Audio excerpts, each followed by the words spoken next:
24 de junho. Esperança do breve retorno de Jesus. Pergunta número 4.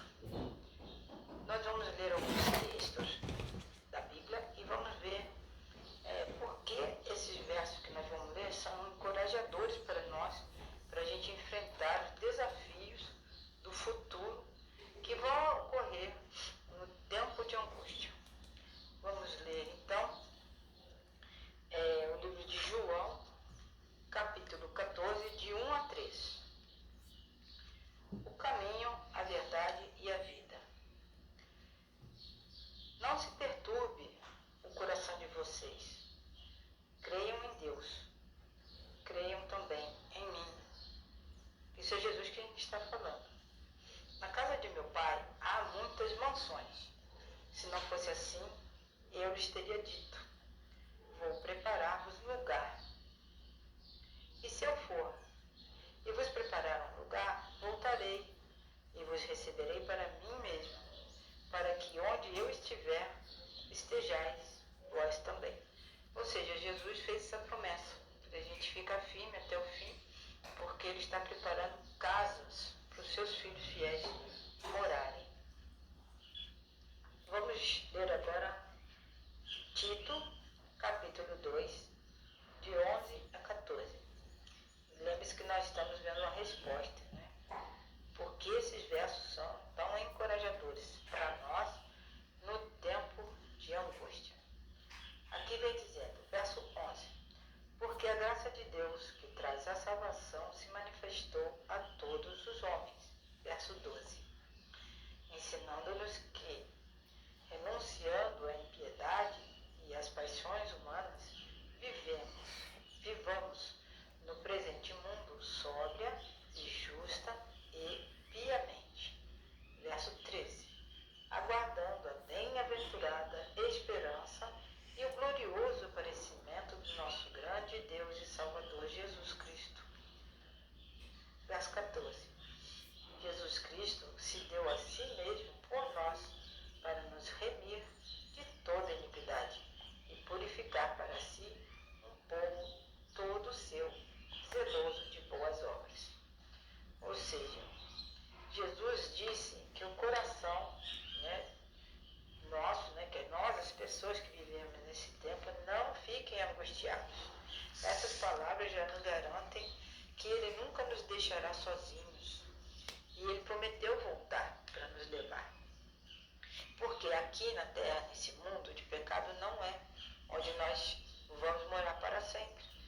Um dia melhor chegará, mas enquanto nós estivermos aqui, nós vamos ver que haverá tempos de angústias, problemas no mundo inteiro, e que nós, com fé em Deus, poderemos então enfrentar esses desafios com muita coragem, não é? Então, esses desafios que vêm pelo futuro, os versos que tem na Bíblia, eles nos mostram que a volta de Jesus é certa. Nós não podemos duvidar, porque tudo que Jesus falou já aconteceu. Só falta esse tempo de angústia, esses problemas que vão acontecer, e Jesus está nos dando essa força desde já para a gente ter coragem pelo que vem no futuro. Quando os dias forem, tiverem problemas e passarmos por alguma opressão, seja no futuro com a igreja, juntando-se com o Estado, eles poderão até ameaçar a nossa vida. Mas nós temos que ter a promessa da segunda vinda de Jesus no nosso coração, para termos então muita esperança. Pergunta número 5.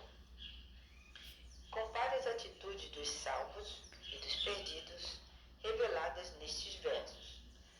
O que explica a diferença entre essas duas atitudes?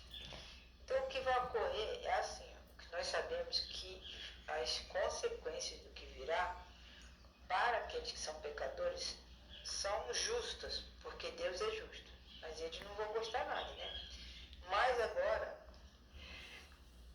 enquanto eles estão tendo tempo de se achegar a Deus, eles estão desprezando aquilo que Deus tem para eles, Ao contrário dos justos. Os justos vão aceitar a as provisões da graça de Deus. Então, as atitudes deles vão ser bem diferentes. Então, tem o grupo dos salvos e o grupo dos ímpios que vão se perder. Eles não estão aceitando a salvação, não estão aceitando o perdão, não estão aceitando a paz de Deus, a alegria eterna das promessas de Deus. Então, eles vão, na verdade, colher as consequências daquilo que eles estão fazendo hoje. Então, nós vamos ler Apocalipse 6, de 15 a 17. Verso 15. E os reis da terra, e os grandes, e os chefes militares, e os ricos, os poderosos, e todo escravo, e todo livre, se esconderam nas cavernas das montanhas, e diziam aos montes e aos rochedos: caí sobre nós, e escondei-nos da face daquele que está sentado sobre o trono e da ira do Cordeiro. Então eles aqui sabem que Jesus está vindo com essa recompensa, né? Os ímpios estão sabendo disso na hora, né? Que eles vão ver isso no céu. E eles estão pedindo até que as pedras caiam sobre eles para que eles não vivam aquele momento, mas isso não vai adiantar nada. Então Jesus vai voltar e junto dele vem duas coisas: a ira do Cordeiro e também vem a recompensa. A recompensa dos ímpios, eles vão pedir para que as rochas caiam sobre ele. No verso 17, por que eles estão pedindo tudo isso? Querendo ver a morte, né?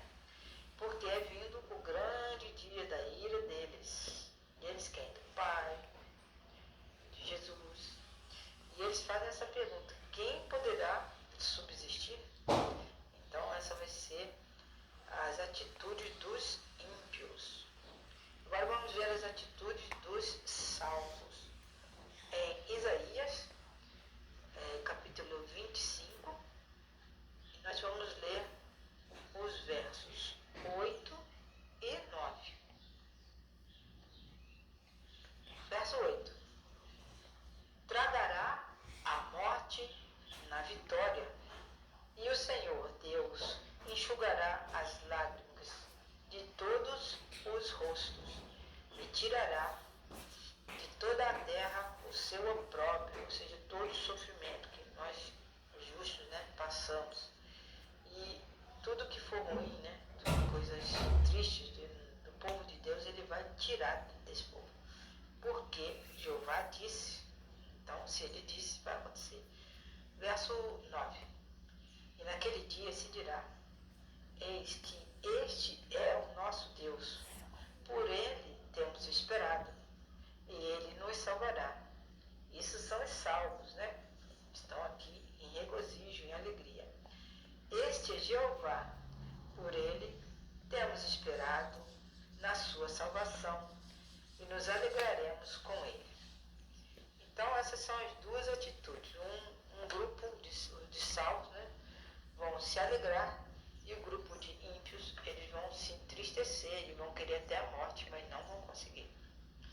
E porque nós temos paz, perdão, alegria, temos agora e vamos ter muito mais na hora que Jesus voltar. Isso para quem está se preparando para a vinda do nosso Senhor. Aí, agora vamos para a pergunta número 6. Como os redimidos responderão à gloriosa salvação provida por meio de Jesus Cristo? Vamos ler Apocalipse, capítulo 15, e versos de 3 a 4. E cantavam o cântico de Moisés, servo de Deus, e o cântico do Cordeiro, dizendo: grandes e admiráveis são tuas obras, ó Senhor Todo-Poderoso. Justos e verdadeiros são os teus caminhos, ó Rei dos santos. Verso 4. Quem não te temerá, Senhor, e não glorificará o teu nome? Pois só tu és santo.